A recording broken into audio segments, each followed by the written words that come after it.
Hello అందరికీ. Welcome back to our channel Krishna's family. ఈరోజు వచ్చేసి డైలీ వ్లాగ్ పోస్ట్ చేస్తున్నానండి. ఇప్పుడు టైం వచ్చేసి 5:30 అవుతుంది. నేను లేచి బయటకొచ్చి చూసేసరికి మా అమ్మ పనులు చేసుకుంటుంది. పనులంటే ఇల్లు తుడుచుకొని తర్వాత వాకిలి కూడా శుభ్రం చేసుకుంటుంది. మరి నేనేం చేస్తున్నానంటే ఇక్కడ శంకుపూల చెట్టు ఉంటుందండి మాకు. పువ్వులు వచ్చాయేమో అని చూశాను కానీ రాలేదు.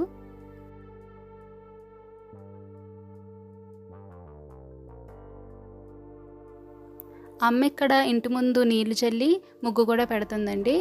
ముగ్గు మేము అంటే పెట్టాలి కదా అని చెప్పి పెడుతుంది. సంక్రాంతికి రోడ్డంతా ముగ్గులైతే పెట్టేసాం పెయింట్‌తో. అవి మళ్ళీ వచ్చే సంక్రాంతి వరకు ఉంటాయి.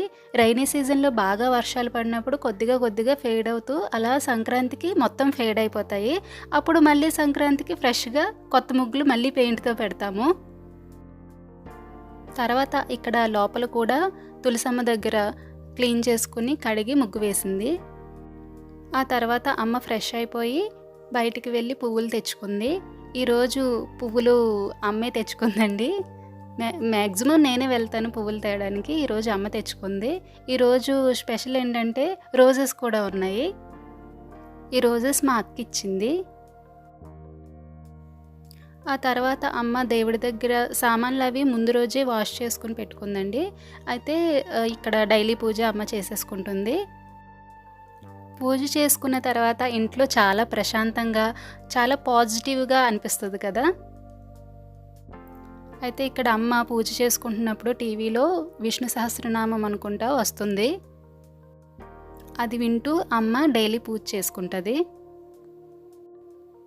ఆ తర్వాత నేను ఫ్రెష్ అయిపోయి జీరా వాటర్ తాగుతున్నానండి. జీరా వాటర్లో కొద్దిగా దాల్చిన చెక్క వేసుకున్నాను. అంటే డైజెషన్ అది బాగుంటుందని ఈ మధ్య అలవాటు చేసుకున్నాను. రోజు తాగడానికి ట్రై చేస్తున్నాను స్కిప్ చేయకుండా. జీరా వాటర్లో చాలా హెల్త్ బెనిఫిట్స్ ఉంటాయి, అది అందరికీ తెలుసు. అందుకే నేను కూడా ఈ మధ్య నా రొటీన్లో సెట్ చేసుకున్నాను జీరా వాటర్ డైలీ తాగాలని చెప్పి. ఇక్కడైతే నేను జీరా వాటర్ తాగుతూ ఫోన్లో థంబ్నెయిల్ అనుకుంటా ఎడిట్ చేస్తున్నాను. ఈరోజు మా బ్రేక్ఫాస్ట్ వచ్చేసి దోశ విత్ కొబ్బరి చట్నీ అండి. దోశలు అంటే నాకైతే చాలా ఇష్టం, ఇడ్లీ కూడా ఇష్టమే. నాకెందుకు ప్లెయిన్ టిఫిన్స్ చాలా నచ్చుతాయి. ఇడ్లీ, దోశ ఈ రెండు చాలా ప్రశాంతంగా అనిపిస్తాయి. అండ్ ఇంకా మా అమ్మాయి అయితే నిద్ర లేవలేదండి, అందుకే ఇంకా అలా ప్రశాంతంగా ఉంది. మా అమ్మాయి నిద్ర లేచిన తర్వాత తన పనులతోనే అలా టైం అయితే సరిపోతుంది.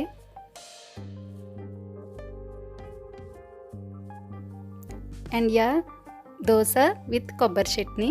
చాలామంది కొబ్బరి చట్నీలో పోపు వేస్తారు, మేము అప్పుడప్పుడు వేస్తాం, అప్పుడప్పుడు వెయ్యము. టైం వచ్చేసి అరౌండ్ 10 అయిందండి. మా అమ్మాయి లేచి బ్రేక్ఫాస్ట్ కూడా చేసేసి ఆడుకుంటుంది. అయితే ఇక్కడ మా అమ్మ మామిడి పళ్ళు పంపించారు మా రిలేటివ్స్, అవి సర్దుకుంటుంది. అండ్ ఇక్కడ ఏంటంటే మా అమ్మమ్మ ములక్కాడలు ఇచ్చిందండి. అవి చెట్టు ఉంది మా అమ్మమ్మ వాళ్ళకి, ఆ చివరిన ఉండిపోయాయంట. అవి కొయ్యలేక వదిలేసింది. ఇప్పుడు ఎవరో వస్తే కోసి పంపించింది.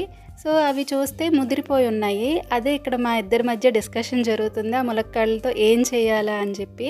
నేను అడిగాను, ఏం చేస్తావమ్మా ఈ ములక్కాడలతో, ముదిరిపోయాయి కదా అంటే. కర్రీ వండడానికి కూడా అవి పని చేయవు, మరి అలాంటి వాటితో ఏం చేయాలంటే పచ్చడి చేస్తానందమ్మ. ఆవకాయ పడతారు ములక్కాడలతో, అలా కాదు మామూలు పచ్చడి చేస్తానంది. మామూలు పచ్చడి అంటే ఇప్పుడు మనం వంకాయ, దొండకాయ కూడా చేసుకుంటాం కదా, అలాగే ఈరోజు ఈ ముదిరిపోయిన ములక్కాడలతో పచ్చడి అయితే ట్రై చేద్దామంది. అది హిట్ అయిందా ఫ్లాప్ అయిందా మీరైతే చూసేయండి. అయితే ముందుగా ఈ ములక్కాడల్ని ఇలాగా కట్ చేసేసుకొని తర్వాత వాష్ చేసుకొని కుక్కర్లో పెట్టుకొని ఒక 6 విజిల్స్ వరకు ఉడికించుకోవాలి. 6 విజిల్స్ వస్తే సరిపోతుంది. అంటే మరీ తక్కువ విజిల్స్ అయితే ములక్కాడలు ముదిరిపోయాయి కదా ఆల్రెడీ. అండ్ ఇక్కడ వచ్చేసి ములక్కాడ ముక్కలు కుక్కర్లో పెట్టిన తర్వాత అమ్మ పోపులు వేపడానికి అయితే రెడీ చేసేసుకుంది. టమాటా అండ్ కొత్తిమీర కూడా వేస్ట్ చేస్తే కొంచెం టేస్ట్ ఎన్హాన్స్ అవుతుందని అవి కూడా రెడీ చేసుకుంది. అండ్ ఇక్కడ వచ్చేసి శనగపప్పు, మినప్పప్పు, ధనియాలు, జీలకర్ర, కొన్ని వెల్లుల్లి రబ్బలు, కొద్దిగా కరివేపాకు అండ్ పచ్చిమిరపకాయలు కారం కోసం, నచ్చితే ఎండుమిరపకాయలు కూడా వేసుకోవచ్చు. అయితే ముందుగా పోపులన్నీ ఫ్రై చేసేసుకుని ఒకదాని తర్వాత ఒకటి వేసుకుని ఫ్రై చేసుకోవాలండి.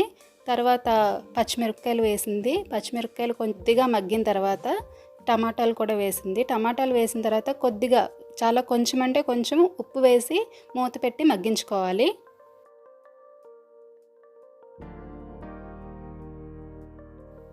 అండ్ టమాటాలు అయితే మగ్గిపోయాయి. ఇప్పుడు కొత్తిమీర కూడా లాస్ట్లో వేసేసుకొని దించేసుకోవడమే.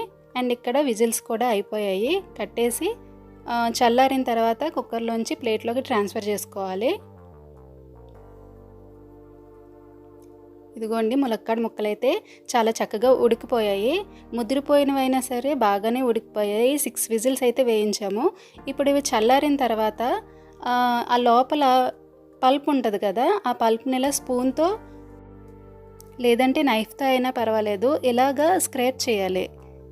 పల్ప్ అంతా తీసేయాలన్నమాట. ఇదిగోండి, పల్ప్ అయితే మాకు ఎంత వచ్చింది. ముదిరిపోయినాయి కాబట్టి కొంచెం ఇలా వచ్చాయి. అదే లేతవైతే తీయడం చాలా కష్టమే. బాగానే వచ్చింది, పల్ప్ అయితే ఎక్కువే వచ్చింది. ఇప్పుడు ఈ పల్ప్ అండ్ ఇందాక వేపుకున్నవి మిక్సీ పట్టేసుకోవాలి. అండ్ ఇందులో పులుపు కోసం ఒక చిన్న నిమ్మకాయ సైజ్ అంతా చింతపండు కూడా యాడ్ చేసిందమ్మ. అండ్ నెక్స్ట్ తగినంత ఉప్పు కూడా యాడ్ చేసుకోవాలి. అంటే ములక్కాడలో ఇంకా ఏ టేస్ట్ ఉండదు కదా, అందుకోసం అని చెప్పి చింతపండు కూడా యాడ్ చేసుకుంటే టేస్ట్ ఎన్హాన్స్ అవుతుంది. ఇదిగోండి, పచ్చడి అయితే రెడీ అయిపోయింది. ఇప్పుడు దీన్ని ఒక బౌల్లోకి తీసేసుకుంటున్నాను. అయితే పచ్చడి టేస్ట్ అయితే చాలా బాగుంది. అంటే ముదిరిపోయినవి ఆ లోపల గింజలు ఉంటాయి కదా, అవి చేదు వస్తాయేమో అని డౌట్ పడింది అమ్మ. కానీ టేస్ట్ అయితే చాలా బాగా వచ్చింది. ఎటువంటి చేదు కానీ అలా ఏమీ లేదు. ఎవరైనా సరే ముదిరిపోయినవి కదా అని చెప్పి ములక్కాడలు ఎప్పుడు పడేయకండి. ఇలాంటి ఒక రెసిపీ ఉంది, ట్రై చేయండి. అండ్ ములక్కాడల్లో కూడా చాలా హెల్త్ బెనిఫిట్స్ ఉంటాయి. అండ్ మెయిన్ ఆ ములక్కాడ గింజలు ఏవైతే ఉన్నాయో దానిలో ఇంకా హెల్త్ బెనిఫిట్స్ ఉంటాయి. మంచి ప్రోటీన్ సోర్స్ అండ్ కాల్షియం కూడా చాలా ఎక్కువ ఉంటుంది. అండ్ కీళ్ళు నొప్పులు గట్రా ఉన్న వాళ్ళకైతే చాలా మంచిది.